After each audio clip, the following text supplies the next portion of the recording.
everybody. Good morning. This is Jean here from Truelove Quilts for You. This is Jean's Block Party 2018. Jen is not here today.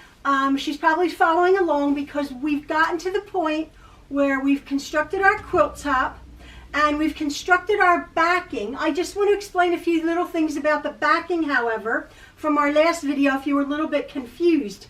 I'm here in my breakfast area. And I'm on my table, and as I was saying to Jen, I have always basted on a table, either my dining room table or my sewing room table if it's small, or I have this breakfast table here. And she was saying, oh, I basted on my floor. I said, well, this is how I do it. I baste on my table. I just want to address something. Oh, and I pin baste. I use a ton of large safety pins. Again, I have thousands of them, hundreds of them, I suppose. I use large safety pins to pin baste. You can spray baste, or you can hand thread baste according to the directions on the can, or if you like to use thread, you can hand baste. You can find other tutorials because I've never done it that way. I've always used my pins. Now, I was telling Jen, I was telling you guys, if you were following along, about the backing. We had just determined with the app that we had put on my phone how much backing to get. Which for this quilt, which if you remember was about 59 and a half by 74 inches, we needed about 5 1/4 yards. I had gotten 6 yards. Jen had gotten 6 yards. What I was saying is I always allow much extra. I always allow at least 5 inches on the top and 5 inches on the bottom, and then the width. So I have enough fabric here. I actually cut this wrong though. It's funny. It's not wrong. I have plenty of backing here, as you can see. I'm using my red. How I was saying to do it, and this is how I actually did it, is I like to have my seam down the middle of the back. But in this case, I cut it wrong, but it's okay, I have plenty. I have my seam horizontally. I matched my seam here, I have it horizontally. Either way, my fabric backing measures about 69 inches by about 84 inches. Plenty big. And if you're going to, I have to just amend, if you're going to be cutting your backing, what you want, if you say have a directional fabric, Jen has a directional fabric, you want the length of your quilt, which for us is 74 inches. I add another 10 inches, 5 inches at the top, 5 inches at the bottom. So Jen, if she's using her directional B fabric, will be cutting a piece, one piece, 84 inches, cutting it, cutting another piece, 84 inches, with a little bit of pattern matching, but there's plenty of room there. Now, that way she would take her selvage, which will be on each end, and as I was saying in my last video, you sew the selvage about 1.5 inches in, and then you trim off your selvages, which are woven tighter. That was the last time. Either way, your measurements are, whether you have your seam going vertically or horizontally, you're going to have plenty of fabric. Now, this is how I do it, and everybody's like, or Jen is like, your backs are so good. I never really tape. A lot of people tape their backing down. I don't do that. My table, I find the heaviness, the weight of my fabric and my batting pull my backing. I'm constantly just tugging my backing. I've laid my batting onto my quilt, my backing, and I smooth. I keep saying that. Now I just wanted to show you, just for whatever reason, I get my batting, excuse me, by the roll. I believe it's 20 yards, maybe 25, no, maybe it's 20 yards for this one. And it's called Warm and Plush. This is from the Warm Company, which is, they are the manufacturers of Warm and Natural, which a lot of you use. This is a cotton batting. It's a needle punched natural cotton, no scrim batting. And this batting here, Warm and Plush, 100% natural cotton. It has more soft, warm cotton. It's the warmest natural quilt batting ever manufactured. No scrim, just 50% more. I just quite like this batting, warm and plush. Again, I can't find it in the stores. I had to order it online from Amazon. I really like it. To me, I was saying, it seems when I started quilting about 15 years ago or so, this seems to me what the warm and natural used to be. I think if any of you have been quilting a while, batting has gotten thinner and thinner, whatever. So I found this and I'm like, oh, more expensive, but I like it. My quilts are lovely, soft and warm. So that's that. So I've laid my batting, the whole 90 inches onto my backing, which I just sort of put the edges on the side of the table here. Now, my seam is that way, but if my seam had been horizontal, or vertical, my seam would have been about here, right? Well, because I'm pattern match, or if you, and I'm not bothered that the majority of my quilt will be this side, and my seam will be on the sort of the side of my quilt. It's not down the center, because my seam is hidden. That way, I don't have to cut the waist off both sides. If I center my seam, I'll have waist this side, I'll have waist this side. If I start my quilt top on one side and use it, I will have that much to cut off as extra, as opposed to a few pieces long and narrow. That's how I do it. So my seam, in most cases, which is vertical, is to the side. That's fine for me. Now here's my quilt top. Remember our block party? Now, I don't have to worry about my backing fabric being directional. If it was, you want to make sure that perhaps this is the top, this is the bottom, and then on your quilt that we've made, which block is directional? It's our heart. So I don't have directional backing, but anyway, I'm going to treat it as if this is the top. And my heart is down here. So this is the bottom of my quilt. This is the bottom of my quilt here.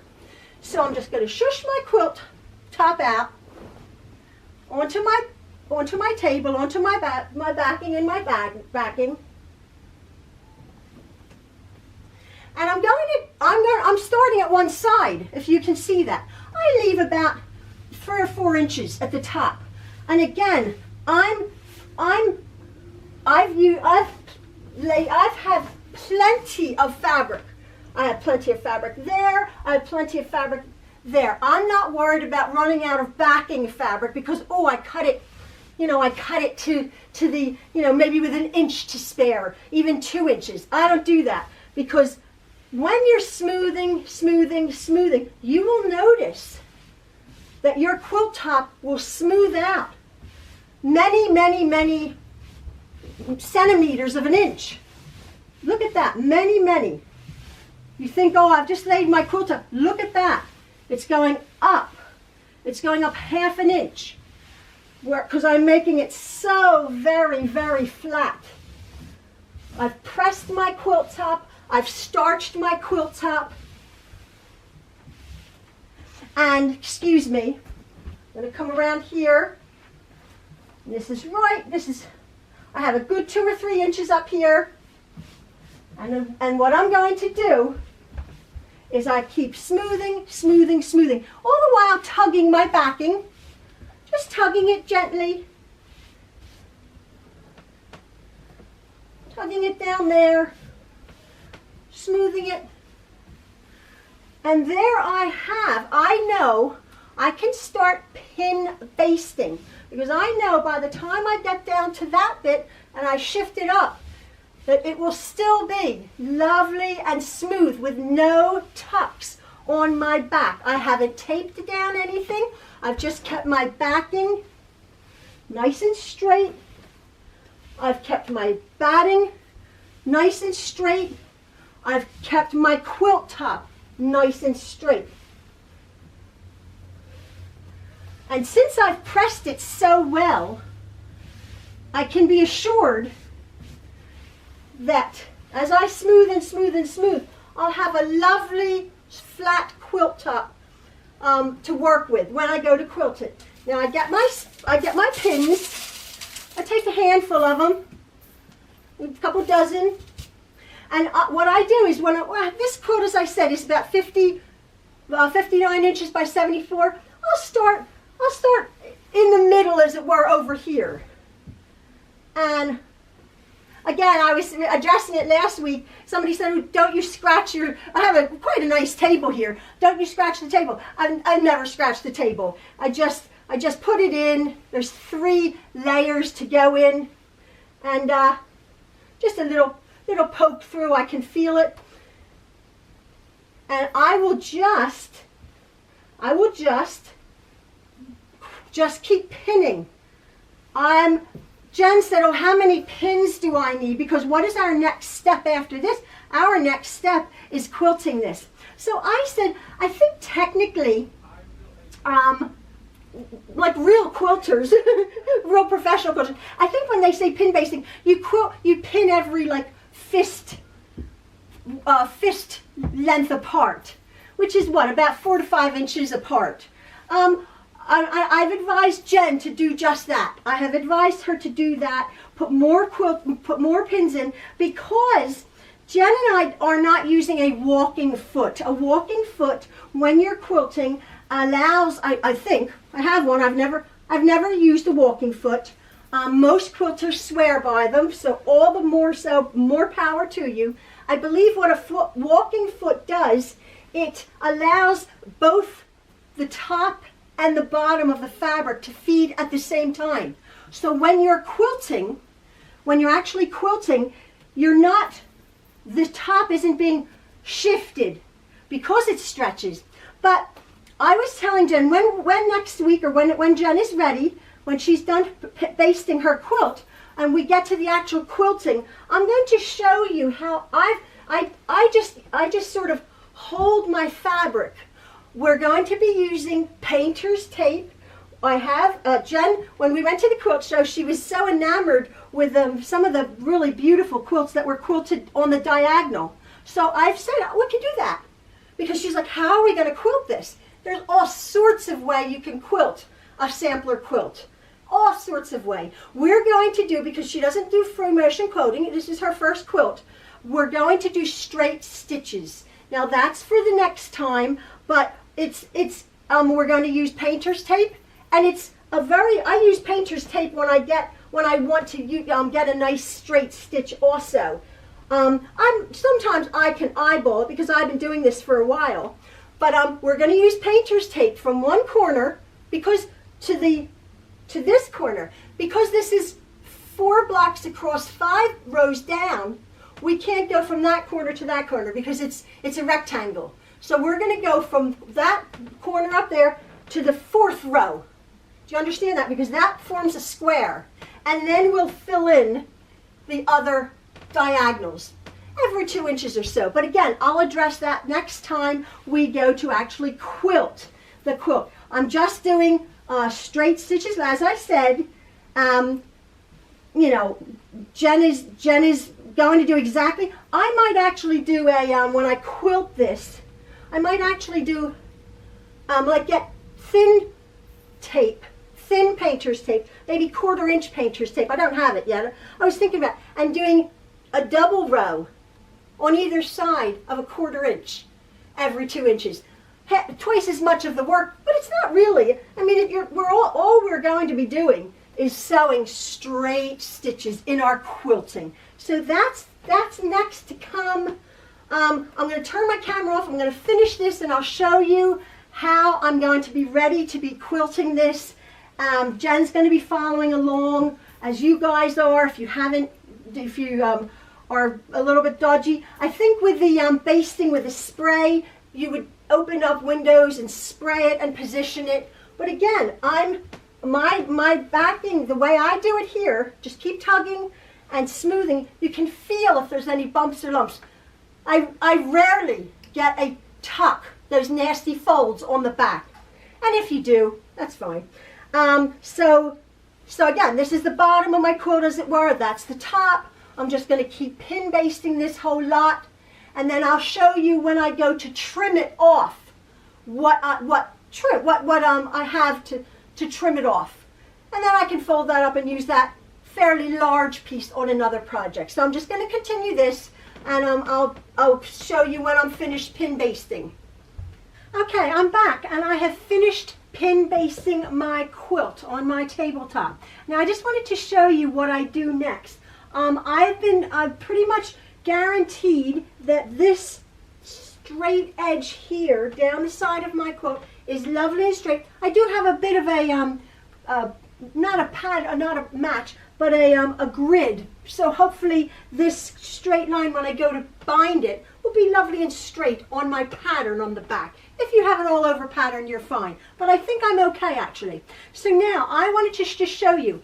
I've carefully, you can feel the weight of my quilt, of my batting, my backing, and my quilt top ever so sort of heavy and being pulled. And again, the whole time I was smoothing, coming down at the bottom where I have a little bit left over and tugging gently. Now I just wanted to show you, I have over here, I have all of this backing, the batting, and then I have batting left over. I should say the backing is a lot, and then my backing. So now what I'm going to do is with my scissors, my top I've allowed about 4 inches, 3 or 4 inches, which is fine. The bottom I'll just trim off. I trim off my excess about 4 inches apart, about 4 inches away from my actual quilt top when I go to trim up my backing. I'll just cut this about 3 to 4 inches bigger. And when I was pin basting, what I was doing, I was going underneath, and I was gently tugging. I was gently tugging my backing just to make sure. As I was carefully smoothing, I was gently tugging my backing so there's absolutely no tucks in my backing. I'm just gently, I just gently cut this. I pin on the edges. I just pin about ½ an inch around the edges. And when we go to quilt the top, I'll show you how I actually sort of stay stitch this edge here, ready to be bound. That's the last thing we're going to be doing. So I'll just pull this over. I'm smoothing it the whole time. Now this I am lifting. I don't want my scissors to come in contact with my nice table. So I'm just sort of pulling that along like that. Lift it up. Sort of tugging it that way. And there is our basted quilt top. Ugh. And it's quite heavy with all the pins in it. I was telling Jen, this is like a throw-sized quilt, but it's still a decent quilt size. Now this is what I was telling you about. I have a nice piece of batting left over. Now I could make that into a baby quilt. That's a nice size piece of batting left over. And then this is the piece I have down the one side. It's a decent size, oh, pardon me. It's a decent sized piece of fabric instead of 2 skinny long ones. So I have a nice piece of fabric to put back on my shelves that I can use at a later date. So there's my piece of backing that that's been extra and won't go to waste. And there's my piece of batting. Again, I'll just put that away. I don't have little pieces, that's what I'm saying. And at the bottom, again, I'll just trim this off. Just trim it off, again, about 4 inches or so. And then I have about a 4-inch piece here.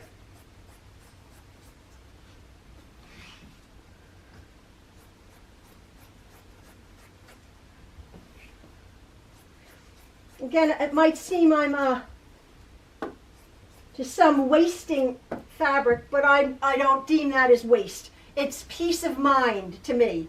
So there's my bottom piece. And I have a little bit at the top. So as I said, I did an extra 10 inches or so, 9 or 10 inches, and I have that's been trimmed off. And this piece of batting at the bottom, these little pieces here, I actually make rag quilts, and I use little 5 or 6 inch squares of batting. So I use all my batting. I don't let that go to waste. And if I do have pieces that I've shown you before, I use it's called heat press a backing tape. A batting tape that you press 2 pieces of batting together. It's awesome. So I don't throw away any of my batting scraps. So there, folks, is my pin basted quilt top, ready to be quilted.